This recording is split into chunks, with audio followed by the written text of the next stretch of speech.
নমস্কার, আমি বন্দনা। আমার কিচেনে আপনাদের সবাইকে স্বাগত জানাই। আবারও এসে হাজির হয়েছি সর্ষে বাটা দিয়ে মৌলা মাছের একটি রেসিপি নিয়ে। দেখে নেওয়া যাক আজকের এই রেসিপিটি।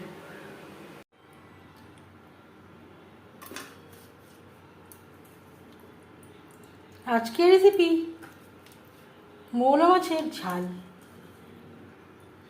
মৌলা মাছের ঝাল তৈরি করার জন্য এখানে আমি 400 গ্রাম মৌলা মাছ কেটে পরিষ্কার করে ধুয়ে নিয়েছি।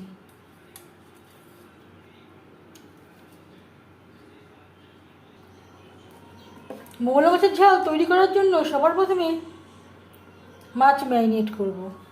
দিয়ে দিলাম হলুদের গুঁড়ো, আর লাগছে লবণ। লবণ হলুদ দিয়ে মাছ বেশ ভালো করে মেখে নেব। মৌলা মাছের ঝাল আপনারাও মাঝে মধ্যে তৈরি করে থাকেন, তবে আমি কীভাবে এই মৌলা মাছ রান্না করি সেটা খুব সহজভাবে আপনাদের সাথে শেয়ার করব। লবণ হলুদ মাছে বেশ ভালো করে মেখে নিয়েছি। তেল আমি গরম করে নেব। মৌলা মাছ রান্না করার জন্য এখানে আমি 4 চামচ সরষের তেল গরম করে নিয়েছি। এবার দিয়ে দেব লবণ হলুদ মেখে রাখা মাছ।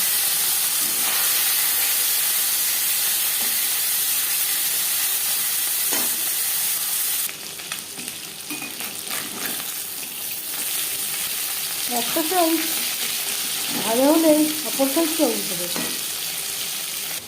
আর নিয়েছি 2 টমেটো, 3টে পেঁয়াজ।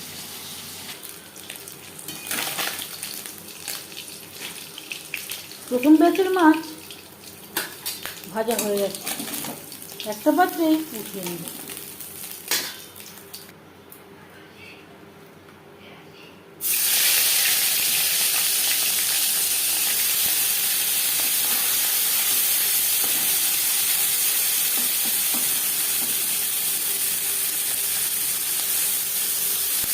অল্প অল্প করে মাছ ভাজলে ভাজাটা ভালো হয়। মাছ ভেজে নেওয়া কড়াইতে আবারও তেল দিয়েছি। দিয়ে দিলাম পেঁয়াজ টমেটো।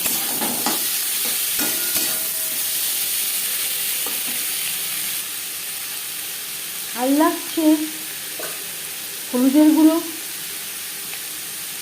স্বাদ মতো লবণ। লবণ হলুদ পেঁয়াজ টমেটোর সাথে খুব ভালো করে মিক্স করে দেবো।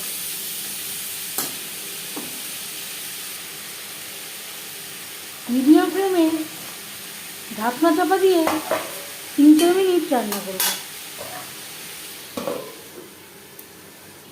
মাছের ঝালের জন্য একটা মশলা আমি তৈরি করে নেব। এখানে নিয়েছি ছোটো সাইজের 14-15 কোয়া রসুন, আর নিয়েছি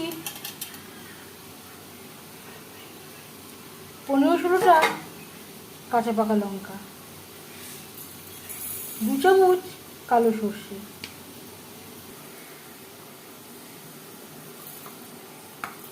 আর লাগছে হলুদ সর্ষে।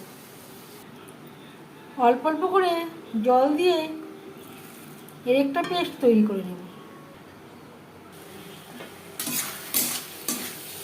4-5 মিনিট আমি রান্না করে নিয়েছি। পেঁয়াজ টমেটো নরম হয়ে গেছে। এই পর্যায়ে দিয়ে দেব সর্ষে, রসুন ও কাঁচা লঙ্কার পেস্ট।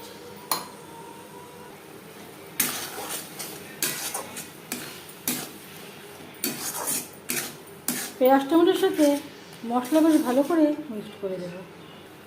আর দিয়ে দেব মিক্সচারের জাপটা ধুয়ে জল, যাতে পুরো বাটাটাই অ্যাড করতে পারি। মিডিয়াম ফ্লেমে 3-4 মিনিট রান্না করব।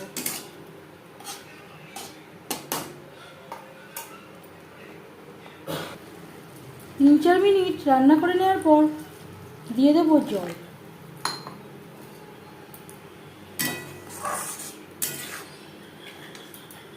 ফুটে ওঠা পর্যন্ত অপেক্ষা করব।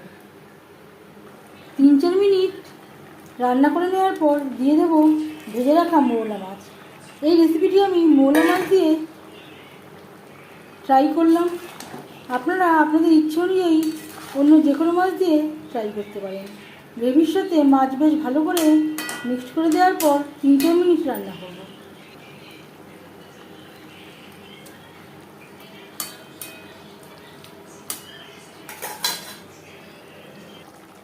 তিন চার মিনিট রান্না করে নেওয়ার পর এবার যাচ্ছি ফাইনাল স্টেপে।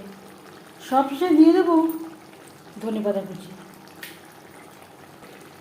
1-2 মিনিট নাড়াচাড়া করে নেওয়ার পর গ্যাসের ফ্লেমটা বন্ধ করে দেবো। 5 মিনিট আমি স্ট্যান্ডিং টাইমে রেখে দিয়েছিলাম। একবার হলেও এভাবে ট্রাই করে দেখবেন। যদি আমার রেসিপিটি ভালো লেগে থাকে লাইক করবেন, শেয়ার করবেন, সাবস্ক্রাইব করবেন আমার চ্যানেলটিকে, বেল আইকনটা প্রেস করে দেবেন। যখন আমি নতুন ভিডিও আপলোড করব তার নোটিফিকেশান সবার আগে আপনার কাছে পৌঁছে যাবে। আপনারা সবাই অনেক অনেক ভালো থাকবেন। এই ভিডিওটি দেখার জন্য ধন্যবাদ।